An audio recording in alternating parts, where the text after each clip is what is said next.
Oh, well, yes, I shall. Thank you. Well, good morning. Good morning, everyone. Today is, it says right there, April the 2nd. It is just after 8 o'clock Pacific time. I'm Rabbi Brian. It says so right there. That's how I know. And welcome to the Saturday service. It says so right there. I have... recording? And am I recording? I believe so. Recording in progress. Okay, so I'm double recording now. This is live. This is going. So good morning, everyone. It has been quite.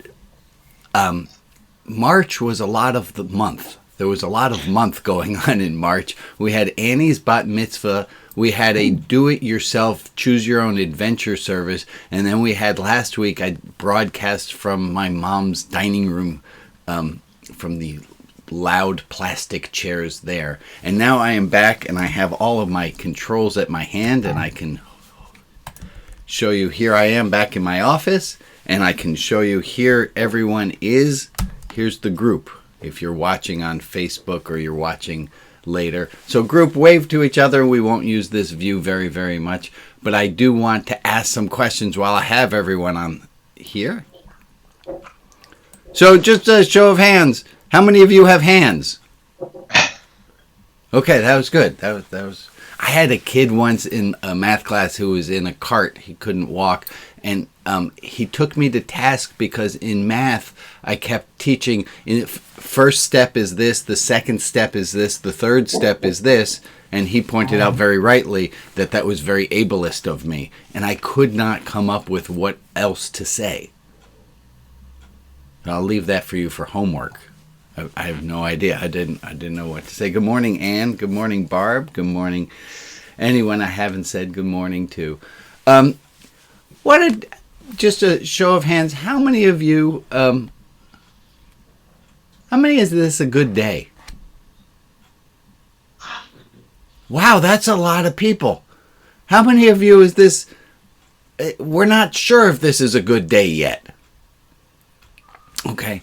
How many of you feel like you have an extra measure of patience today? Like, should something go wrong, you would be all right with it? And how many of you today is like, holy shit, the car better have gas in it when I get into it because I just don't have any space for anything else? How we doing? A few of us are there? Okay.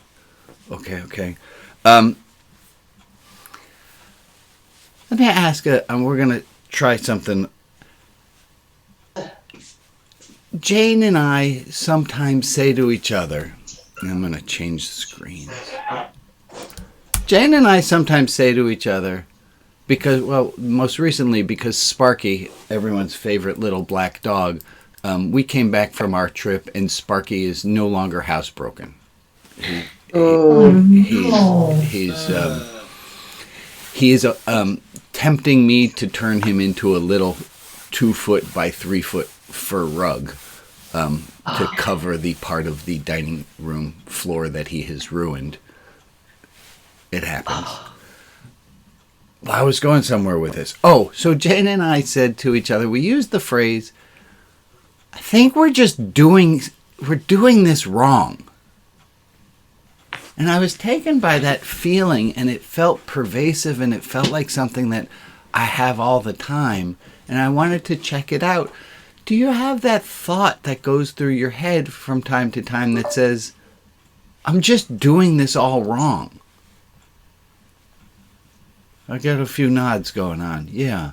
There's a feeling of comparing ourselves to some other way of reality, and we're just doing it wrong. I'll see a few more, nods on that one. It does feel sometimes like we're just doing it all wrong. And I know up here in my head, that can't be true. But I still have that complete and utter panic. I'm doing this all wrong. I feel like I'm doing this wrong.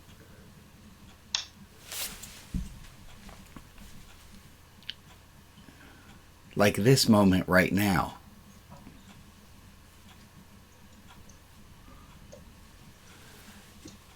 Do you feel like I'm doing this wrong? No. Nope. So Not this at is all. interesting, and this is going exactly right. Mm, I feel like I'm doing it wrong. Of course. See, we feel like there is a right way, and why don't you know what it is? But from the outside to you guys, thank you, Rob, thank you, Rags. From the It is outside the right way. to you guys, it seems the right way. Well, what's the difference here? how You have it's all- expectations. That Yeah, it's not meeting your expectations. And So- each of us do that to ourselves Yeah, that's what I'm getting for at. whatever reason. Is that Yeah. we might have this self-perception that we're doing it wrong, but from the outside, someone else looking at us might It's perfect. well, I'm not sure we'll go perfect, but that somebody on the outside might have a little bit more compassion for how we're not doing it right. And not have such set expectations. Say It that is again, Rags. perfect. Hold on. I appreciate everyone getting involved, but we're having people talking at the same Shut time. up now. Okay, let's go with Rags first. The person on the outside may not have such set expectations So of that what the result's going to be. So they Yeah. can just accept what is and say, that's good, that's cool, that's right. right, all right.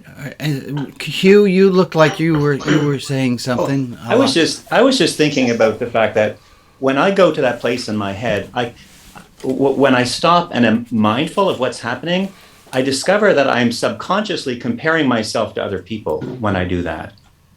Yeah. And sometimes it's conscious, and I think I'm doing this, and I'm overcome by, I think, a sense of shame in that I'm not doing this as well as somebody else would do it. So that comparison Yeah. Yeah.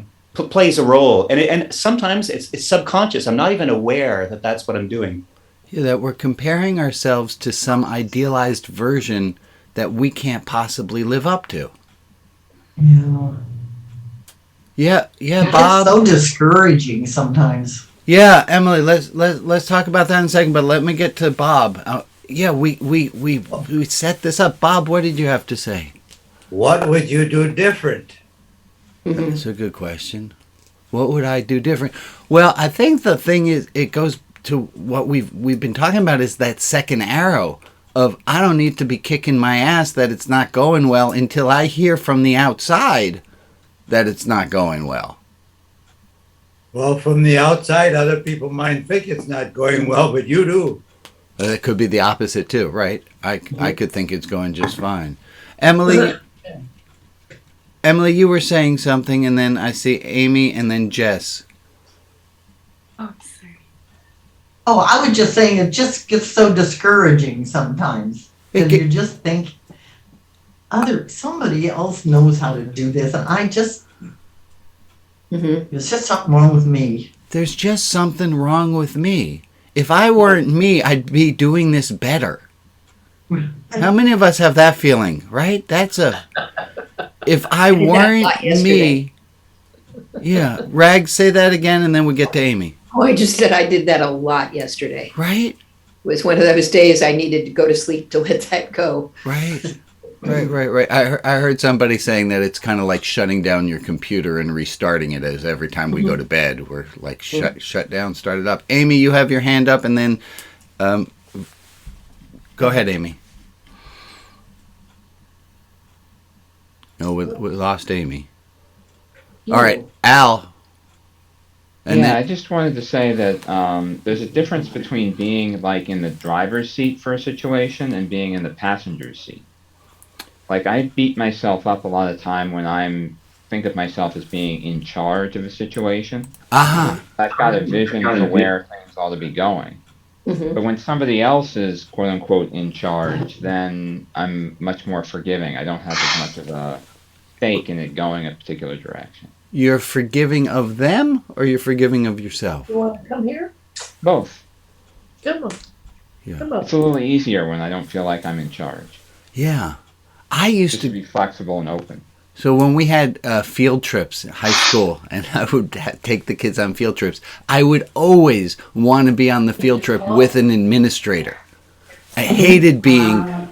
I'm participating in my cousin's Saturday morning.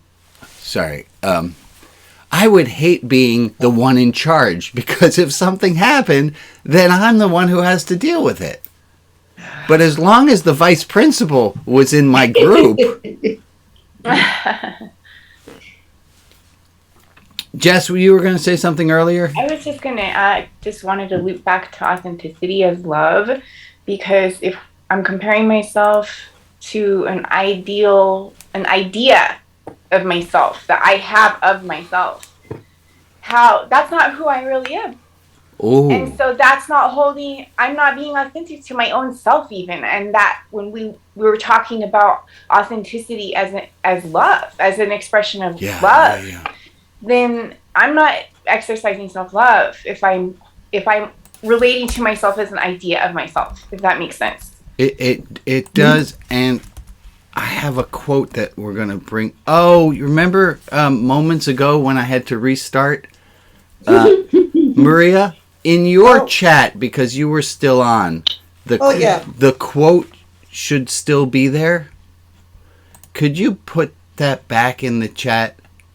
It's there. Yep. Thank you. And I am going to then post it here. I want to thank Maria for playing the part of technology today. Thank you, Maria. Thank you, Maria. Okay. Did the quote show up? There it is. Please hold. The beginning of love. It's a little bit hard to read there. Hold on. Let me try it in black. Can I do that? All the water's absorbed. No, that's not any better at all, is it? No. Okay, well, that was a neat try. Needs a solid background. Okay, hold on. Good in the chat. So we can see it. We can see it. Do you want one of us to read it? If you would, please, that would be great. There, I got it. There we go. I got a background on it. Brilliant. The beginning of love is to let those we love be perfectly themselves and not twist them in to fit our own image. Otherwise, we love only the reflection of ourselves we find in them. The beginning of love is to let those we love be perfectly themselves and not to twist them into our own image. Otherwise, we love only the reflection of ourselves we find in them. Larry, my dearest buddy Larry, he said that love... Oh, there's the quote. Oh, look at me. He said that love is Oh my God, I can't remember the word. Please hold. Conditional. Unconditional. Thank you, Rob. Unconditional, positive regard. And I try to remember that by thinking that love is an upper. So I got UPR. That love, if you do love right, love is unconditional, positive regard. If you think about an idealized grandparent playing with a grandchild, and the grandparent has unconditional positive regard for the grandchild, doesn't matter what that kid does, it's the best. Mm-hmm. The beginning of love is to let those we love be perfectly themselves and not twist them in to fit our own image. Otherwise, we love only the reflection of ourselves we find in them. Oh, also, somebody pointed out, we've used this quote before. And you know what? We have. We're not done with it yet. We're doing it right. The quote fits, use it. Yeah. Mm-hmm. The beginning of love is to let those we love be perfectly themselves and not twist them into our own image. So let's start with this on the outside of ourselves, of loving other people. And I will tell you, we're going to jump into making it reflexive and talking about loving into ourselves. Loving other people exactly as they are. there's another quote this reminds me of strong. Do you guys remember the one about the spoon? Mm-hmm. The dish ran away with it. Yes. If you dislike someone, this one is attributed to Oscar Wilde and to me, but I know that I'm not the first one to have said it, and it's much more likely to be an Oscar Wilde quote than what the internet says that it's mine. If you dislike someone, I just use it a lot. If you dislike someone, the way they hold their spoon... Oh, yeah, that one. Right. If you dislike them, the way they hold their spoon will offend you. Mm-hmm. Look at her. What an idiot. She holds her spoon like a moron. But if you like them, they could drop a plate of food in your lap and you wouldn't mind. Yeah. Right. My handwriting is good or bad depending on if you like me. Right? Yeah. They could... That rabbi, look at his awful handwriting. It becomes endearing. Something quirky becomes endearing when you love someone. And anyone who has been to enough funerals, especially the clergy folk, we go to more funerals than the rest of the folk. We know that the thing that was the most quirky, ridiculous, the way that they cleared their throat, that's the thing that we remember. It's those little things, the way that drop a plate of food on our lap, and we wouldn't mind. Maybe it's so much that we wouldn't mind as we would accept it. We'd laugh. Yes. Yeah, we would laugh. We would laugh if your best friend drops a plate, like they stumble, they drop a plate of food. But God forbid the person you don't like holds their pencil like that or shows up to the Zoom and doesn't mute immediately. And how about, all right, so more on the other people, the way that they hold their spoon will offend us. How about if we turn it internally and we look at ourselves? If I don't like myself, I'm going to feel I'm always doing it wrong. Right. Then you never measure up. If I don't like myself, and we did this weeks ago, and if you weren't here, that's cool. We had asked everyone to make a sketch of themselves. And I asked you if you would feel comfortable to show that sketch of yourself to the group. And the only person, we concluded, in charge of whether or not you like your own sketch, there can be only one person in charge of if you like your own sketch. There's only one person in charge of if you are kind to yourself, if you like the way that you hold your spoon. If I go back to the Thomas Merton quote,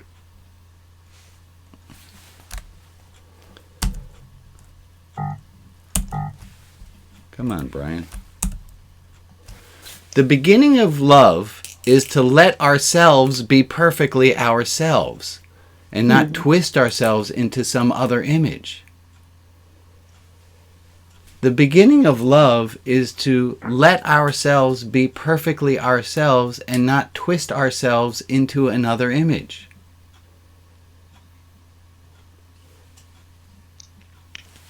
That's hard to do, isn't it? So I would like to ask, and then we're going to break into small groups if we do this properly and right.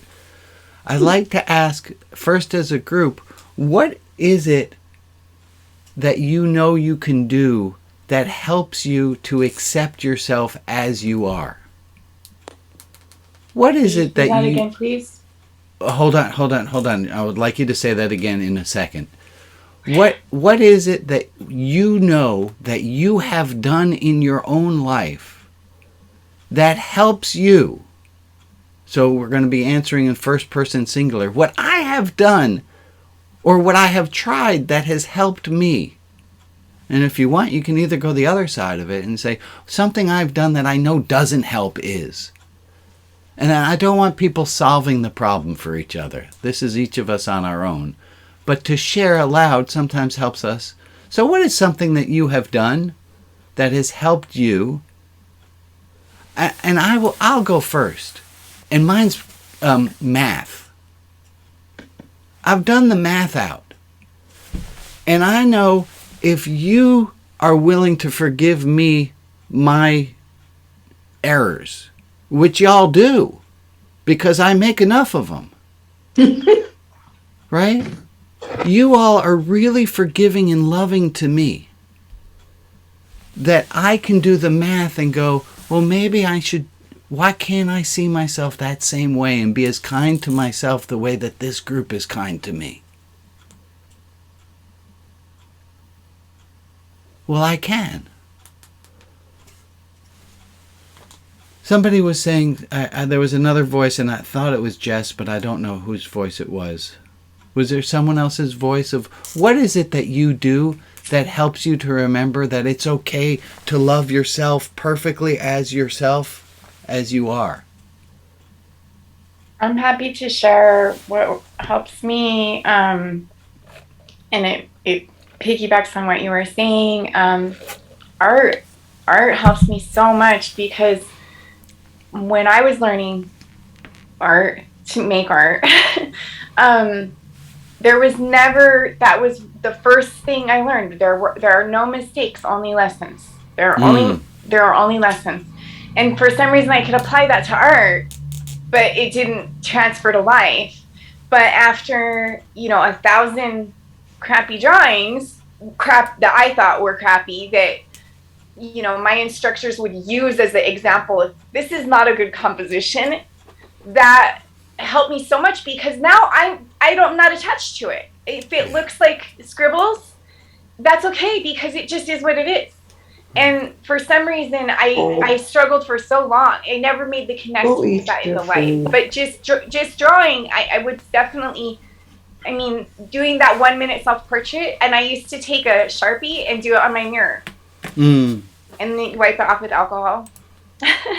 But just something that is, and use my left hand, my non-dominant hand, so that it would help my brain practice doing it wrong, being okay with it coming out. I could laugh at it, just like if my best friend dumped spaghetti in my lap, I could laugh at it. And then you start to see, hey, one of every 100 of these I actually enjoy. I like this one. And so I was able to let go. That helped me a lot. Yeah, art and practice and acceptance. But the practice part, thank you, Jess. Give me someone else. What else have you personally done that has helped you to realize, maybe I'm not doing it wrong. Maybe I'm all right. Yeah, Rags? The thing that immediately popped into mind for me is to remember, specifically in my case, remember one of my grandmothers, how she loved me no matter what. She just thought I was wonderful. I had the cleverness to be born a girl. She had 4 grandchildren and I was the only girl. And so there wasn't a lot of personal virtue or change that was involved in that. But when I can stop and try to see me through her eyes, through the eyes of someone who loves you. Yeah, so I think someone that's who loved you unconditionally. It's great to practice with somebody. Jane works as a therapist. I see people as in spiritual direction. There's something really powerful about having someone on the outside love you exactly as you are.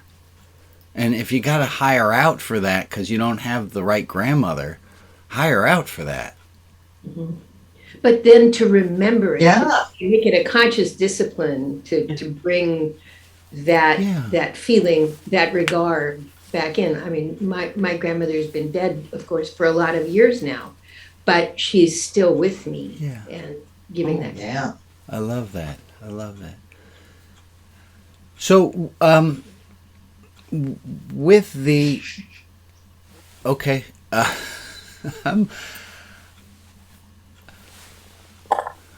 I had thought that we would break into small groups and to continue this, but I'm going to ask a little straw poll because this is seeming a little bit quieter than I was expecting before. I was expecting people to be animated going into small groups, so I'm feeling a little trepidatious of putting it into small groups to continue talking about how we discover to like ourselves or what stumbling blocks we have in not liking ourselves. Give me just a straw poll of like, yeah, bring in the small group. I got shit I want to share, but I don't want to do it in the large group. I don't care, but either's fine. That is not enough hands for me. That's fine. That's all right. We are going to pivot. And Rabbi, can I throw something in here, Rabbi? I love you, Kip. Yes. So I'm having a problem with what we've done so far today. Okay. Because it feels a little too simplistic to me. Help me out, brother. So being able to love is accepting people who are perfectly themselves without twisting and fit in their own image. Well, what about our racist uncle? Yeah. Okay. I love him, but I'm going to keep trying to influence him. What about our kids? Yeah. That we have to guide and grow into a better person than they might come out with. It doesn't mean I think you're love them asking a any great less. question. Right? Can I, if I can Please. restate your question, is where's the line between acceptance, like we're going to take them exactly as they are, and know that I gotta regulate my. Yeah, it is and it isn't, because I think it's the quote is conflating love and acceptance. Yeah, that's what. Yeah. And I don't think that's necessarily a good idea, because it also it sets a dangerous tone for even as I accept myself, because I know the things I need to work on. Yeah. And it feels like it creates a binary of either, oh, I'm perfect and I'm just okay where I am, or I'm not loving myself well enough. But sometimes loving myself is putting myself in therapy, doing yoga, going to the gym, because I am seeing that there are things that I need to work on. So I have a problem with the simplicity of where we're going with it. Well, I do too. Now. I think you're right. This is like, so do I just accept, so I love people exactly as they are.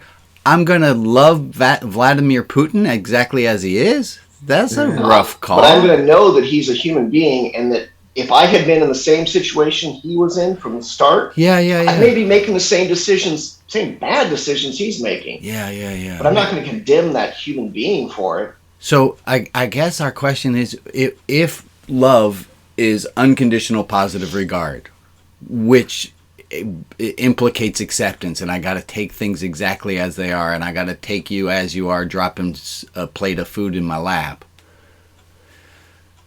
How do we say, yeah, but? Well, love is a commitment. Love is not the acceptance, or that's the difference. It feels like this is some passive thing that they're talking about, perfectly accepting them as perfect themselves. Love is commitment to find that divine spark in everybody and to appreciate it and to hold it. I love it. Okay, hold on. We got a few comments. Jess and Steve and Bob. Thank you, Kip. I just wanted to add a couple things. One, the quote says, those we love. That I don't love everyone yet. I aspire to, but I don't fair enough. love I everyone. agree with that. Okay. And the other part that you were saying, Kip, as a parent, of course, we love our kids, so we want them to become their best true selves. We want to help set up the situation so they can self-actualize to become the best version of themselves they can be. And so, of course, that is going to involve some shaping, that is part of love. So go back to the racist uncle. Yeah. We don't we love them. I love them.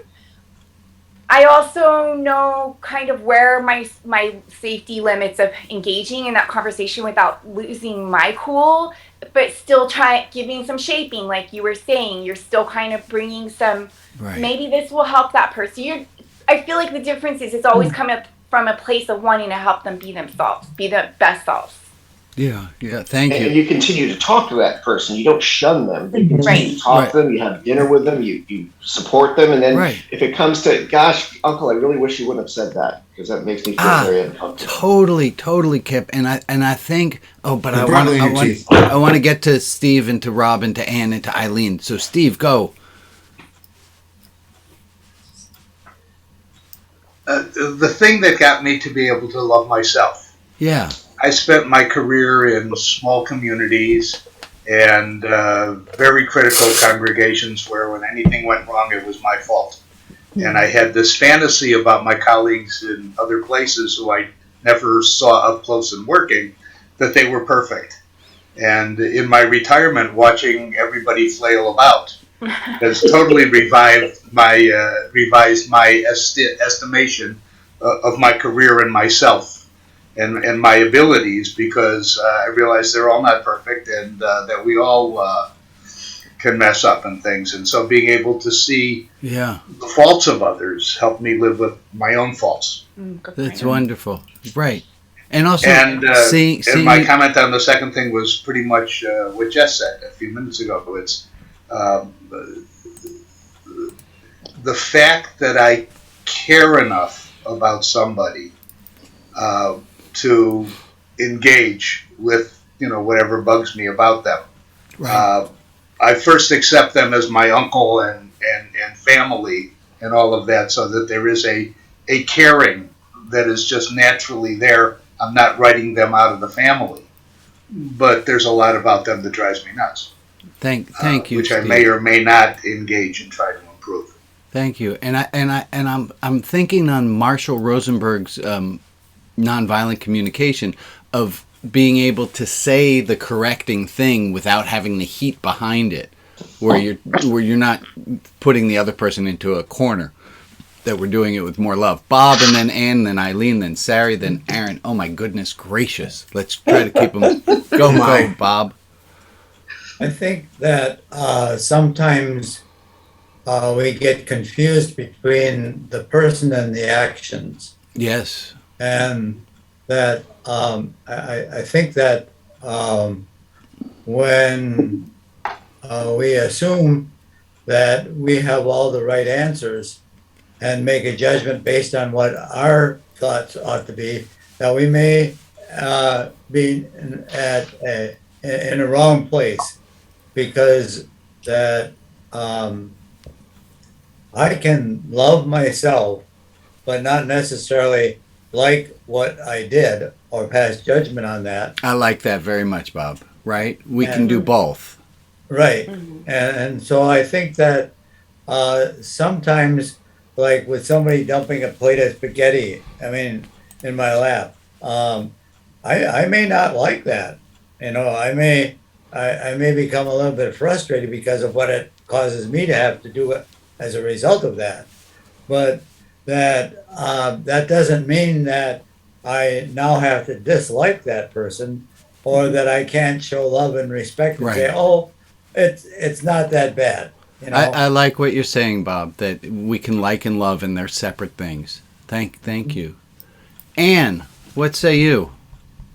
One thing about this quotation that stands out for me, the Thomas Merton quotation, is that it's not as simple as it sounds on the surface, because he's saying it's the beginning of love. Oh, good point. The beginning of love is to let others be perfectly themselves. It's just the starting point to see them as they are. And it's not saying that there isn't going to be work and a lot more to think about.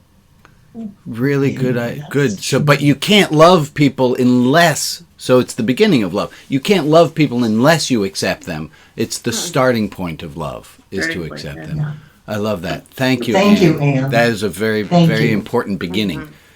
Eileen.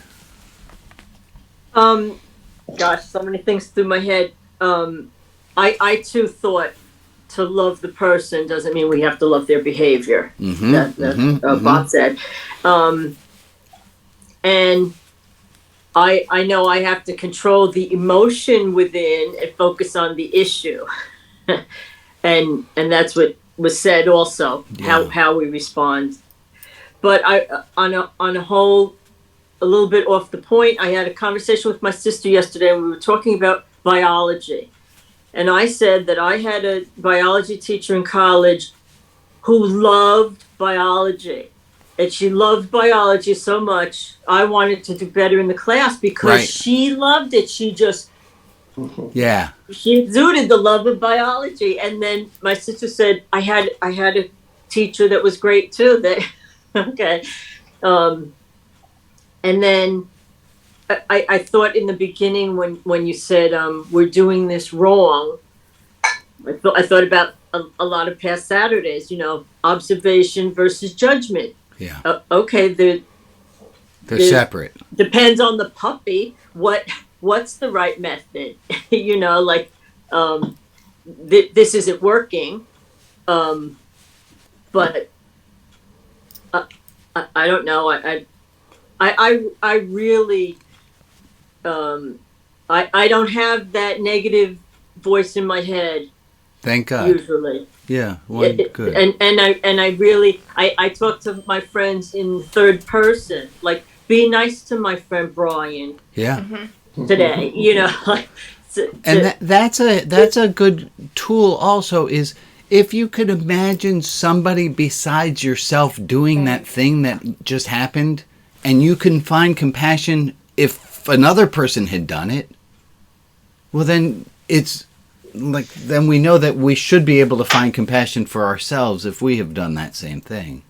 And when you said, judge your drawing, like a child made it. Okay, so why are we so hard on ourselves? It's a weird. Sometimes more on ourselves than on others. Yeah, often. Go ahead. Thank you, Eileen. Sarah, you have a question. Yeah. Now I have two, actually, okay. After Eileen's comment. One is, I think we're harder on ourselves because we know and we have expectations for our own performance. Mm-hmm. So we have a level of expectation for ourselves, and it might be a level higher than what we have for other people. Would you have it go the other way? Would you have us not hold ourselves to a higher standard than we would hold others? I don't know. Maybe. Well, if you could, yeah. But once you get to know somebody really well, you know what they're capable of. Whether it's our children or our spouse or our best friend. You say, wait, you could have done better maybe because I know you. And it goes back to that acceptance of taking it as it is. I apologize. I interrupted you. You had another point as well. That's okay. The other point was just to go off of what Bob said, or what Steve said, that he learned over time, and learning over time that everybody has issues, nobody's perfect, is something that's maturity. So it doesn't really surprise me that over time, leaving different congregations and moving on to different cities allowed him to expand his perspective. So he understood what was going on, and everybody makes mistakes type of thing. But you don't see that as a kid. And that's why I think we're supposed to tell the kids that their drawing is really good. Yeah. And we don't do that as we get older because we have a different perspective. Yeah. Gosh. Right. Wouldn't the world be different? Kip and then Michael. I had two things I wanted to touch on. One, I share a story about unconditional acceptance because I have a stepsister and a real sister that really believed and accepted me and was so much on my side that it got to the point that I would never talk to them about things that I was struggling with another person because they would always take my side. And I would not even want to be talked out of, well, maybe I was a jerk, or maybe this wasn't as clear cut. And they were so into supporting me that they became kind of a hollow drum. It wasn't a good feedback. Interesting. So I think really, and even teaching kids, always saying, this is great, you're so talented, this is wonderful, is very, very toxic. Kids need realistic feedback of, I see you really worked hard on this. Is much more useful than always just praising how great their art is. That's a good point. Their work is great. And one other slightly off topic, I'm going to give all kinds of things to talk about. Oh, good. In what Steve was saying, I completely understand how helpful it is to understand that everyone else struggles as well. Yeah. But for me, it can be addictive to tear other people down to make myself feel better. Oh, hell yeah. Okay. Like, So I don't even have to ask. Yeah, it's a two-edged sword that can really cut. If it's about having compassion for everybody, that's a great tool, and it's been really helpful for me. But it's easy to go, wow, these guys really suck. I'm so much better than that. Yeah. And that's worrisome. Yeah. That's my piece. Amen. Yeah. Amen. Amen. Very And it's tempting and it's tasty to cut other people down, and it makes me feel so good, and I kind of a little addicted to it. Michael, go ahead. You got something, then we'll. Yeah, the thoughts that I get from this is, we're still stuck in good and bad, me and them. Uh-huh. And Amen. where I am starting to go with these ideas is that there's nothing special about me. There's nothing special about all of us. We're all the same. I'm sitting in a house that was built in the 60s. Other people sat here, came and went, lived and died. We're and this is where I get lost, but there's like, what's special about me, right? What's special about any of us? We're all special, yet we're not at the same time. Right. Well, I think the answer is beyond understanding with our intellectual brain. It's something deeper. Might we point towards our heart? Yeah, but even that is an idea, right? I'm stuck with thinking in thoughts and the thoughts leading to ideas. Like how do we not Swimming in water? with words and thoughts, right? That's what we do. It is what we do. But it's taking that and including that and accepting that, but also, well, what if there's something bigger that contains those thoughts? There is something bigger that contains those thoughts, that contains everything, the Putins and the Mother Teresa's. I'm going to move us along. I apologize for those who have their hands still up who didn't get to share it, but I do want us to have time for a little other things. We do have prayers. We have people for whom the community has asked to pray for. And Maria, I believe you have that list of people today. Yes? I lost you, Maria. I do. There you are. Oh, if you would, please. Okay.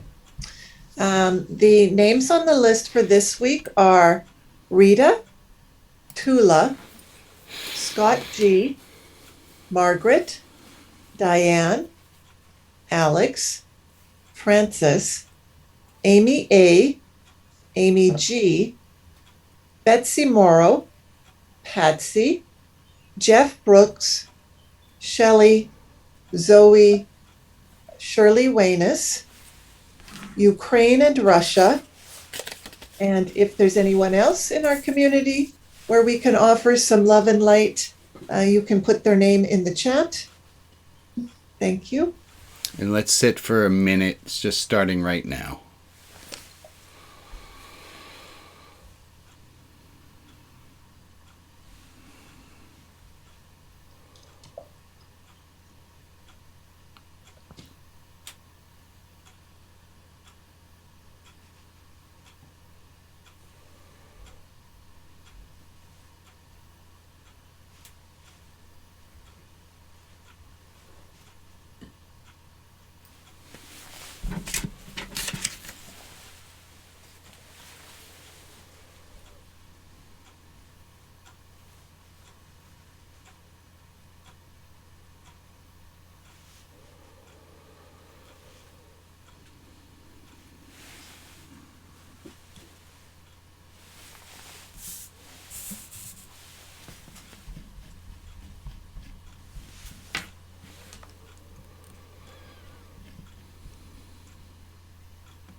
Okay, I have a few announcements. One, hey, I'm making matzah again this year, and I'm doing it old school according to a recipe from 1503.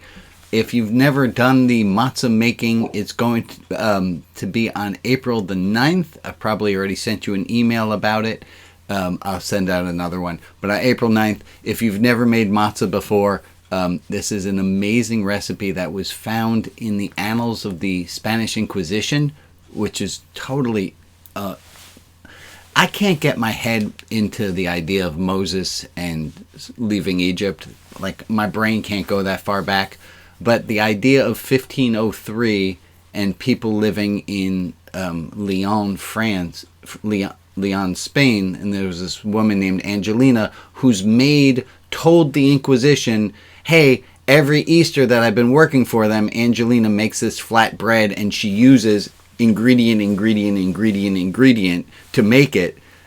And so we have this recipe for matzah from 1503, which is so much tastier than the matzah that you get out of a cardboard box. Mashes. It's so if you would like to join to do making 1503 matzah, please to join me on April the 9th. Yeah. Other announcements. Is it the 10th? I think it's the 10th. Okay, well, on the 9th or the 10th, either which way. It's a Sunday. Sunday the 10th, yes. And It is Sunday the 10th, and I I apologize. started a job that day, so anyway. Okay. Yes, matzah. It's really yummy matzah, and it's kind of fun to all make a mess in our own kitchens on Zoom. Other announcement is totally just on my personal life. Is I met with my literary agent last week, and she told me that if the whole book were as good as the first 2 chapters, she could sell it tomorrow, which is wonderful. Unfortunately, I had sent her 9 chapters, not just 2. And I am having to piggyback a little bit on what Jess was talking about. I have been doing art long enough to know that sometimes you just got to look at chapters 3, 4, 5, 6, 7, 8, and 9 and say, thank you very much for all your hard work. You are no longer needed. And that's rough to throw away. But chapter 3 seemed to have come to me yesterday, so I'm feeling really good about it. And I keep you guys updated as progress happens. Or just not part of this book. Ooh. No. Yeah, don't put them away. Put them in a drawer. Well, it's just look at them and see what might little tweaking. I appreciate it. That it's really like the large. There's a huge section in that, about 10,000 words, that I wrote, but it's just not. I wrote it almost a year ago. Some of that part, and I write so much better now. And it's so much more, and the voice is just wrong in that whole section. So I thank you for helping me want to salvage it. I had the same thought. I just don't think it's going to happen. So fresh start can actually be faster than revising sometimes. Yes. And I think that's what we're going to be doing. Keep chapters 1 and 2. Yes, I was planning on that. Thank you. Thank you very much. That's a given. Which means that sometimes when you get the newsletter and it says this is coming from the upcoming book, some of that you might not see in the upcoming book. So be it. Other announcements. Here. James's 3rd book. Ta-da.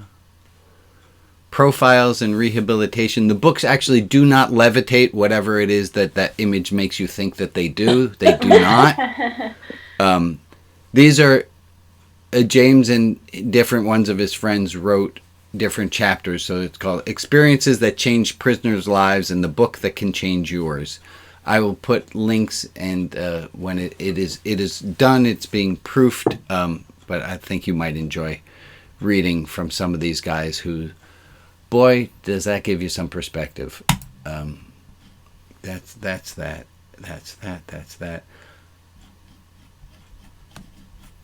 Hold on. Lost my cursor. There it is. I'm going to give myself a little shout out, and then we're going to do the quote that I'm about to put up.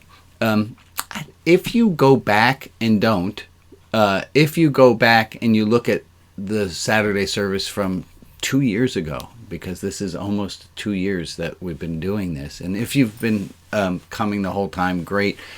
There's a marked difference. And I'm really proud, and I have a group who we meet on Wednesdays to talk about the service. And I said to them a long time ago that I wanted to run the service with less P.T. Barnum to it, and to have the service, because the first ones I ran, if you remember, there was like a theme music and a game show with bright yellow slides in it, and it doesn't feel like that was the me I wanted. That this is not the me who I am right now, and it didn't feel as, you know what I'm saying. I don't know what that word is, but I'm feeling really proud that the services, that I'm proud of where this has all come. That's all I can say. So thank you, Brian. On behalf of all of us, I'd like to present you with a raffle ticket. Oh, thank you. Yes. Amen. Way to go, Yes. you. Well, You can have two. Appreciate that. I will take that, put it in my pocket. While we do that, and maybe better than where I was going to go. would one might say that you have grown into where you are now, Yeah. as we all grow? Right. I think so. One of the things, and this goes back to what we were talking about, is if I could make a sermon out of it, it would be just keep trying, right? And the right action arises by itself. The right service comes together, even if the first ones aren't so smart. I don't need to go there. I'm going to bring this quote up. We're not going to have enough time to totally do this, but I think this is a brilliant thought. 2 rules we should always have ready. 2 rules we should always have ready. There is nothing good or evil save in the will. There's nothing good or evil save in the will. There's nothing good and evil except what we think the intent was. There's nothing good or evil except for the will of it. And this is the second rule, so the second one we should have at the ready is, we are not to lead events, but to follow them. Yeah, that seems like a really good thing to put in when we have 6 minutes to go. Yeah, there's lots of unpacking there. There's lots of unpacking there. What do you say we start and know that we're not going to finish? And let's just take a look and see what we get out of it. There's nothing good or evil save in the will. What do we make out of that? There's nothing that's good or bad except for what we think the intention was. That's my translation of it. Is my translation fit, or is my translation missing something? Emily says she likes it, so that's always nice.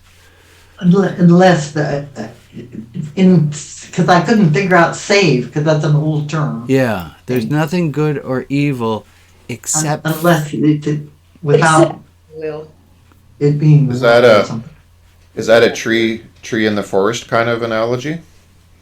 You know, if the tree does, if nobody sees the tree fall, does it make a noise? Right, and if nobody judges it as good or bad.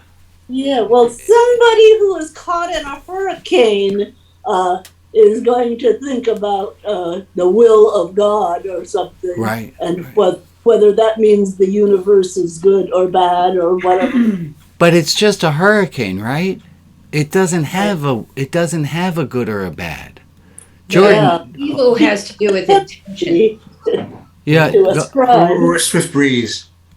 Jordan, you have your hand up, and I do want everyone to know I thoroughly got my ass kicked in chess last week. I will admit to it. But we were playing one of those wacky chess We games. were playing. Right? Yeah, I would have lost chess. anyway, but thank you. You're kind. Go ahead. So this quote about will is awfully close to intent. Yeah. And I've learned that it's not an adequate excuse to say, but I didn't intend to hurt you, right? I mean, sometimes your actions have effects that you didn't intend. It wasn't your will, but you're still responsible for them anyway. Yeah. We're responsible. Even if I did everything I was doing. Anybody who lives in my house on right now? No. Okay, good. So I move somebody's laundry from the washer to the dryer, and then from the dryer I put it on the counter. I thought my intent of helping was quite. I didn't ruin the wash. The person who came in was really mad because they didn't put a shirt in the first load. They didn't put their shirt in the wash, and so when I moved the wash to the dryer, I did something wrong because I didn't put the shirt they wanted to put in but my intent was to be nice, but I was still deemed a non-helpful being. I'm a little off topic there. Apparently, I'm going to process that on my own later. Okay. Rita, you have something to say. Yes, Rita. Well, some weeks ago, it seems to me you talked about communication and that the actual communication is not in what the person intends. The meaning of communication is in the response elicited regardless of intention. Tamak Roy. The meaning of communication is in the response elicited is with an E, regardless of intention. Yeah, that's just what I was going to say. Yeah. So go ahead. Right out of your mouth. What are we doing with that phrase? The meaning of communication is in the response elicited regardless of intention. How does that bring us into this quote that we were just looking at? Well, to me, what I remembered, maybe it is different, was that what is the communication is what the receiver. Correct. Communication is in how they receive it, not in what you thought you were doing. Not in what you actually intended. Yeah. That's an important one. Isn't that opposite of what this quote is suggesting? That's what I'm thinking. Correct. Bounce off each other. The person's action is either good or evil based on what we think of it.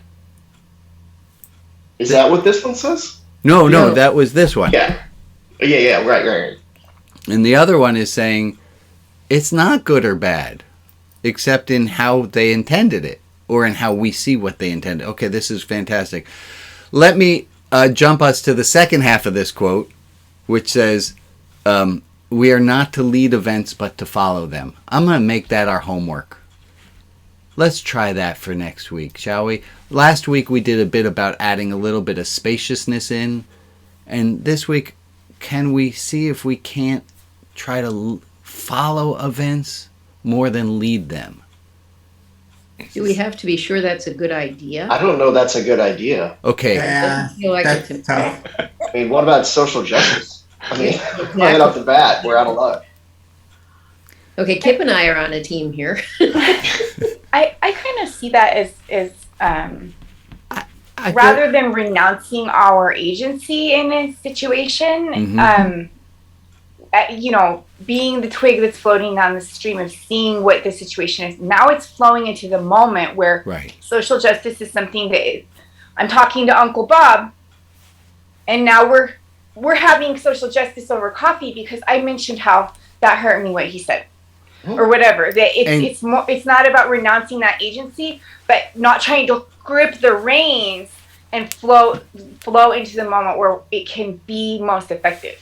I love that, and I'll say it's the same with I have that whole I have the whole 10,000 words that I wrote.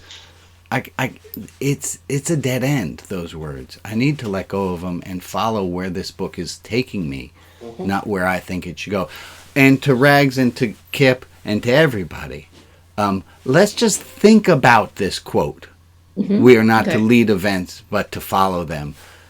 And let's do like a real scientific looking at them and see next week, what did we learn by looking at following them versus leading them? And we'll come back next week and we'll see what we have to say about it. Okay. I thank you guys all for joining and doing. I am going to host Maria. This is the part. Hold on. Make host. You are now the host, Maria. And those of you who want to stick around, we have some open rooms of donuts or deep dive or poetry room. And thank you guys all. I'm going to do the last thing so we can all wave and say goodbye. There's everybody. Thank you guys all for coming. I hope you have a wonderful week following and leading events and all the other summary words that I should be saying at this time. Thank you all. Okay.